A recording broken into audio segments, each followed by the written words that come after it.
Bill. Very, very sweet. Looking out the window. Okay, it's week 2. So, I skipped a week. I had my birthday. Things got crazy during that week.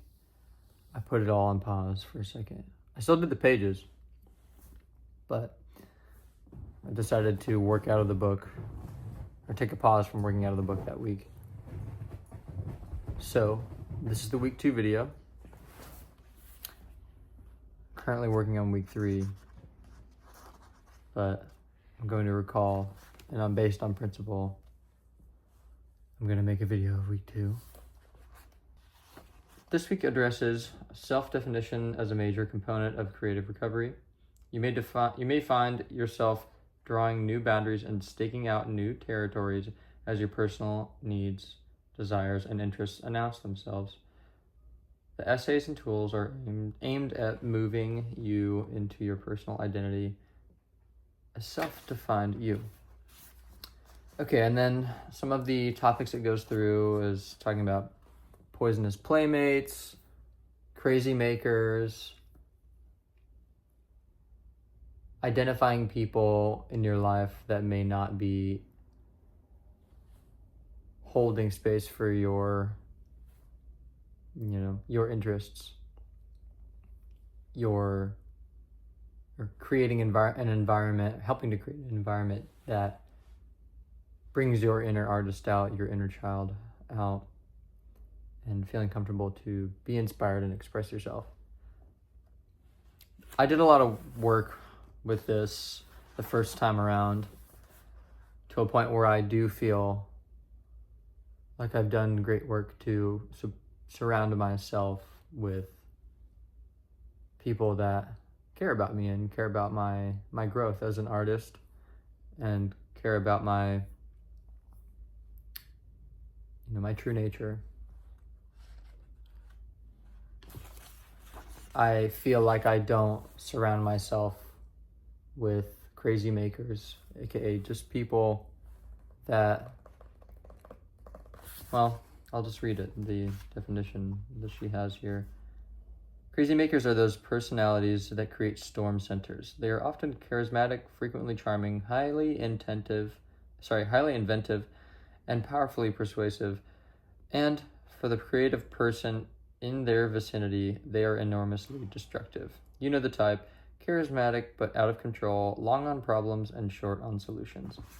I do feel like I had a few of those kind of people in my life at one point, but not anymore.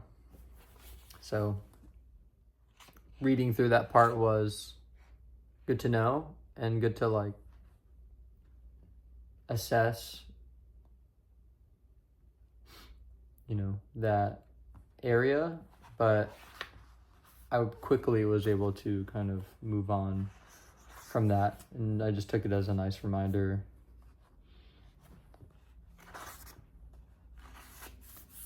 I think the part that hit me the most, though, was the sort of statements on paying attention.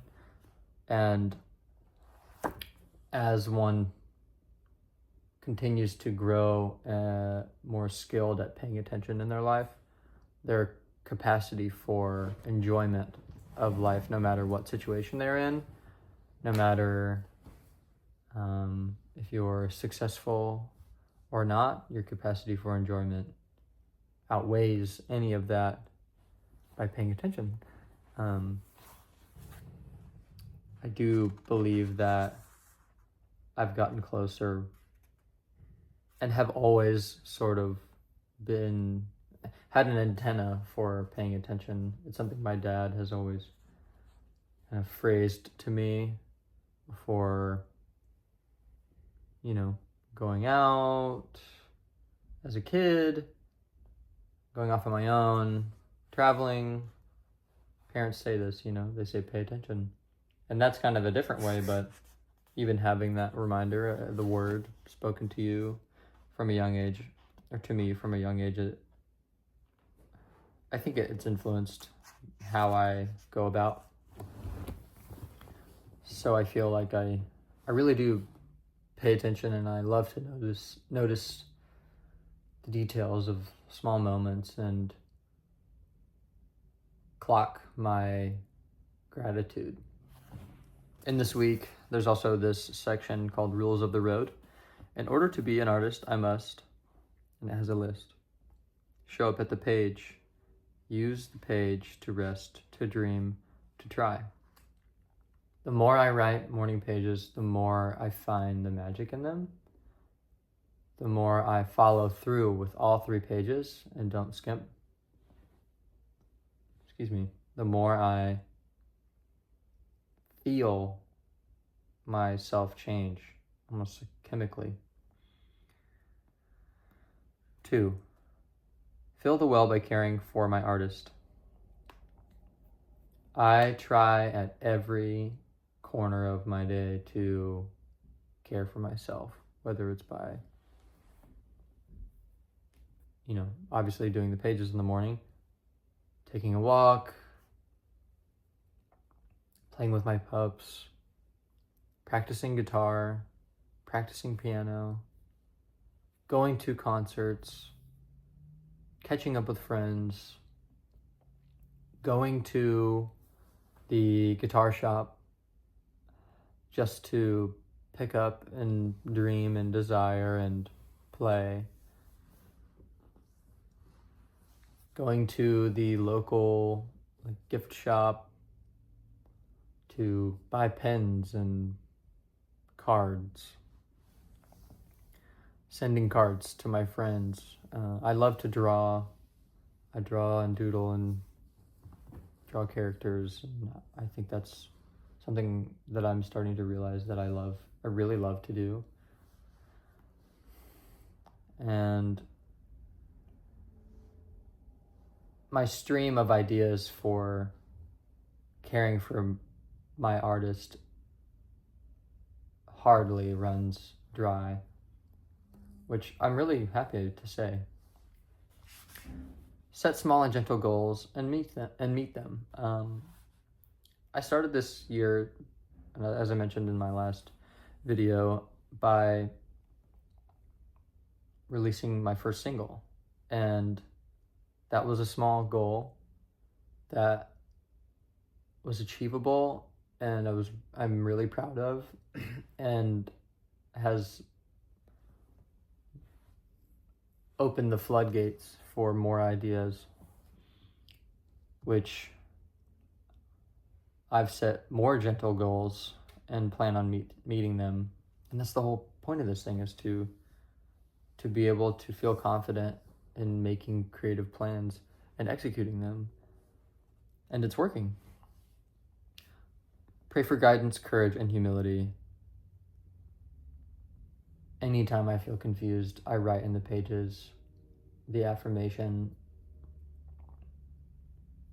I accept God's guidance.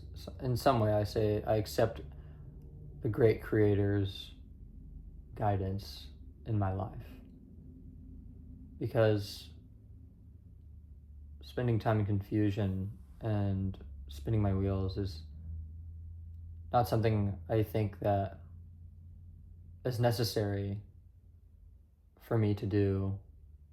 It's a part of life, but I think when I start to feel myself do that, offloading it from myself to the great Creator, to God,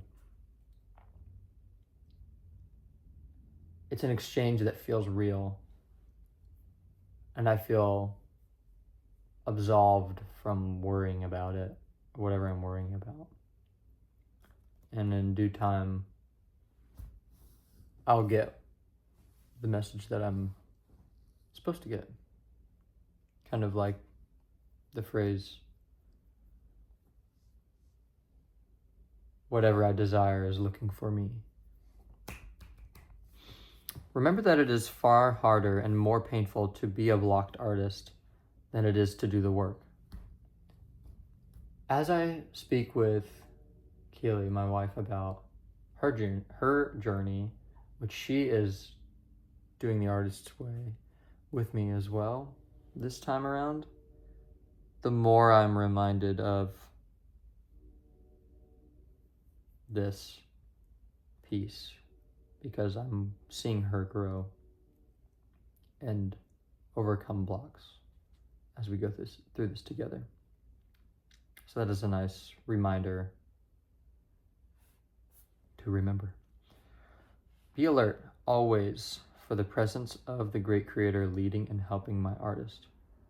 I'm very aware of that as I continue to bring God into my affirmations.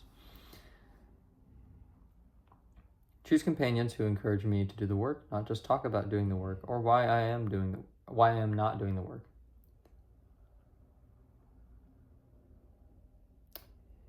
Yeah, like I said, I do feel like I surround myself with people that I can feel supported by. Remember that the great creator loves creativity. That's certainly a gentle reminder that in a crazy world that we live in, where art seems undervalued, it is truly what is meant for us. Remember that it is my job to do the work, not judge the work. I talked about this last night with Keely, and as a person who is 26, I am old enough to have the skills in the area that I'm passionate about, comparable to other people that are successful or not successful in the area of music. So as a human, I am able to compare myself to others to my detriment or to my, ego boost. But I'm also just a child, only a few years young in owning my own life, not being told what I need to do, only living with Keely and living our life, being autonomous that way. And it may not be like that for a lot of people, but I know it is definitely for a good handful of people that are told what to do. Go to college, do these things, all this stuff. And it takes, I think, a few years to being out of being under the thumb, to feel like you can take control of your life. So while I may judge my work, my music, my planned releases and such, I think this is a great reminder that it is not my job to judge the work. It's my job to do the work, because anything I'm going to do is going to be better than what I've done before, which is nothing. Nothing like what I'm doing right now. Anything I put out, anything I do is going to be good compared to anything I was doing before. So I need to remember that. I think that's a really just a great note. I was talking to Kelly about that last night, because we can just kick ourselves in the head so much as artists about the quality of our work, but it's just always going to get better. And especially with musicians and producers, the stigma is that we just sit and spin our wheels on a song or a group, number of songs for too long, and make them sound worse by working on them too much because we're too hard on them or on ourselves. So yeah, I think this is that's a really great reminder. I need to pin that up on my wall. Don't judge the work. Place this sign in my workplace. Great creator, I will take care of the quantity, you take care of the quality. I had this up during the last run. I don't have it up anymore. I don't know. I think I moved desks and it got lost in. So I'll put that up again, because it's a great reminder. Some of the tasks this week. Task 1 for this week was do your morning pages and read the basic principles to yourself. I did such. And obviously, the basic principles, if you don't have this book, are wonderful reminders of why creativity is important and why your inner artist is so worth encouraging. Task 2 is where does your time go? So listing 5 major activities of week 2. Mine were recording and producing. I did a lot of this just, on my own stuff. Writing, the pages, the tasks, lyrics. I did a decent amount of, but I wish I did more of. Same with practicing my guitar, cleaning. We did a deep clean on Saturday and basically spring cleaned and gutted the entire place and reorganized everything. So that was an entire day of the week. And then working. So, just doing my job to pay the bills. So then it goes on to ask how much of your time was spent helping others.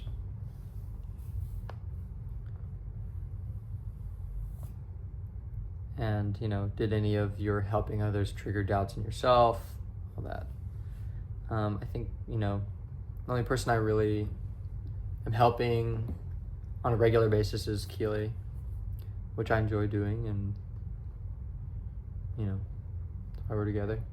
And so I don't see that as work. I think that her stress about where she is in life can be stressful to be around, but that is just part of the work, and it in turn makes me think of myself and where I'm at and my growth and how I can be someone to lean on for her. So that is really the only person I get to help. So I don't see it as a burden.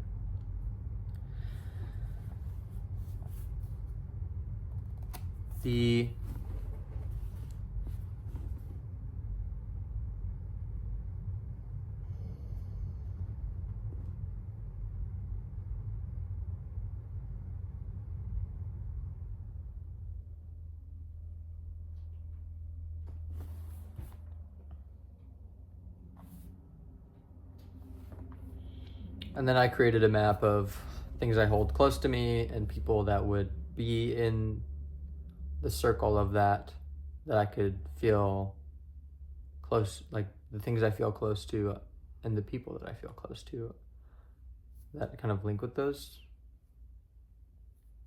items that I hold dear. And then people on the outside of that circle that I shouldn't concern with those items. Kind of like the whole poisonous playmates or crazy makers thing, write it out. Who should you not talk to about this? Who should you talk to about this?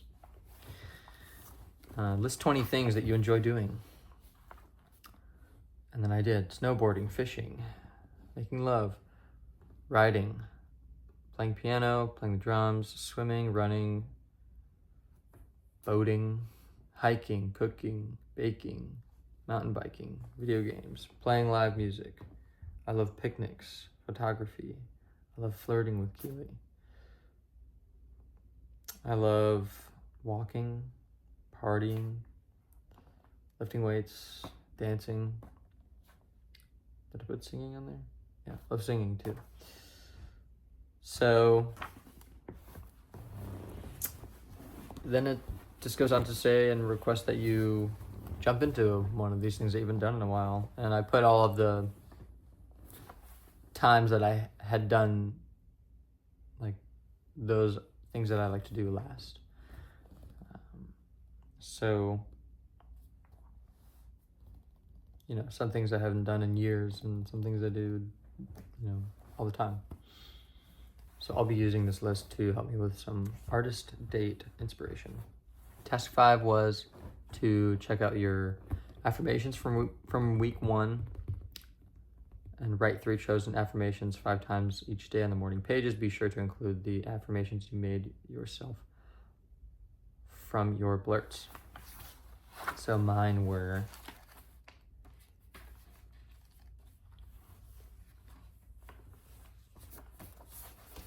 let's find them.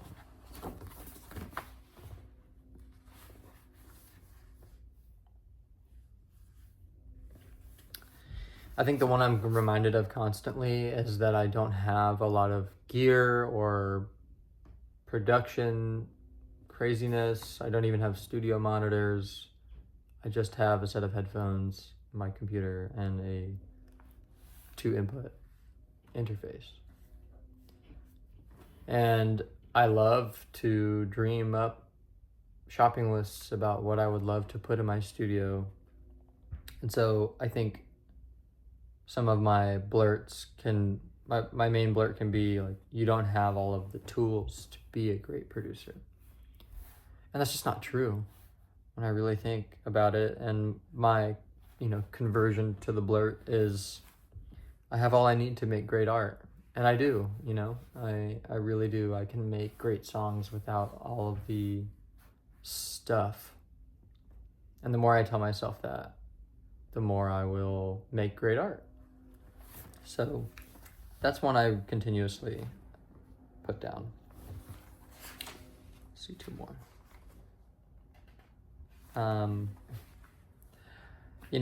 I write the affirmation, I am a brilliant, prolific artist and producer, every day. But sometimes these short ones really make me feel something, and a couple of them are, I am brave. I am shameless. I can inspire others. I am a fucking artist. Put plainly, it feels good to write.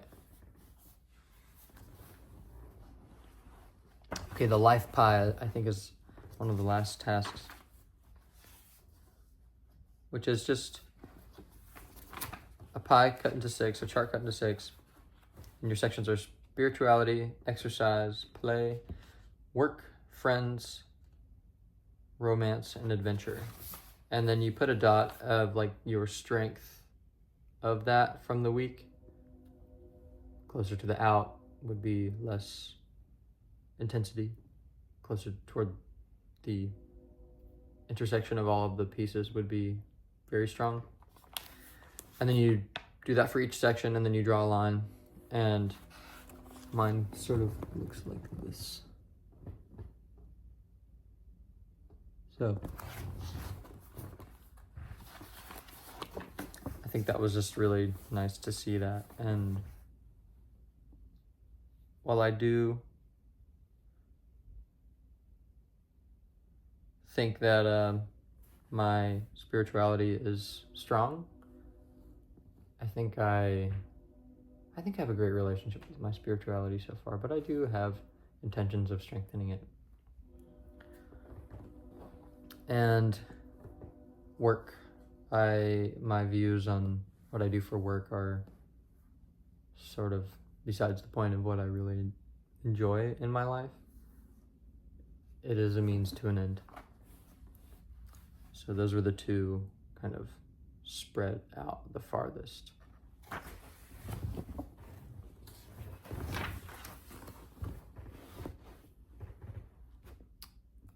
Okay, 10 tiny changes. List 10 changes. This is the last task that you'd like to make for yourself, from significant to small, or vice versa. Okay, I would like to. These are my 10. Perform live this year. I haven't performed in front of an audience in a few years. A couple of years maybe. I've done some like jazz jam stuff on drums, but I really want to get up and be center stage on the mic performing. And I plan on releasing another single and a mixtape before the end of the year, hopefully before fall, and then put a little group together and play somewhere. So I would like to do that. Purchase studio monitors. It's something I want to do. Very small. Get back to running. Ooh. When I run, I like to sing, and I think it helps my voice. Helps me understand how to sing loudly and just not be ashamed. It's kind of like performative too, because I run in a neighborhood where people can hear me. So it's kind of getting rid of some jitters too. Gain weight and gain muscle. I am working on that right now. Bill is sleep barking. Get better at the guitar. Release my next single. Pay off our credit cards this year. And we have some credit card debt that I would really love to not see anymore. Swim in the ocean. I'm gonna do that later this year on a vacation, which I'm excited about. See the mountains. I used to hike and camp all the time. I mean, like all the time on my own dime with Keely, and we would do it all the time. We don't do that as much anymore, which when I recall it, I think it's so freeing to be outside for a few days and camping. So I really want to do that soon. And 10, become a paid artist. I do want that so badly. I want my job to be collaborating with other artists, writing songs, helping produce, working out of a studio, working from home, working on my own things, and just getting paid to wake up and be creative every day. So my check-in, I wrote 5 out of 7 pages from week 2. My artist date was going to the Gibson Garage and playing a few axes. And I also saw Billy Strings with a friend on Sunday, which was really great. And the third question in the check-in is, were there any other issues this week that you consider significant for your recovery? Describe them. I take care of a lot of the money stuff for the both of us, for our household, and I can let our plans and our goals sort of stress me out. I think amid the spring cleaning of the house, we shed a lot of weight here, and metaphorically, I think it helped me feel a lot better about where we are in life and where we're going. So yeah, I think week 2 is perhaps a little less energetic than week 1, which I think she even states,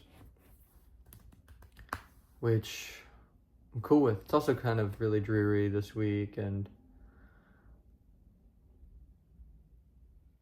yeah, it felt like work, so that's where we are.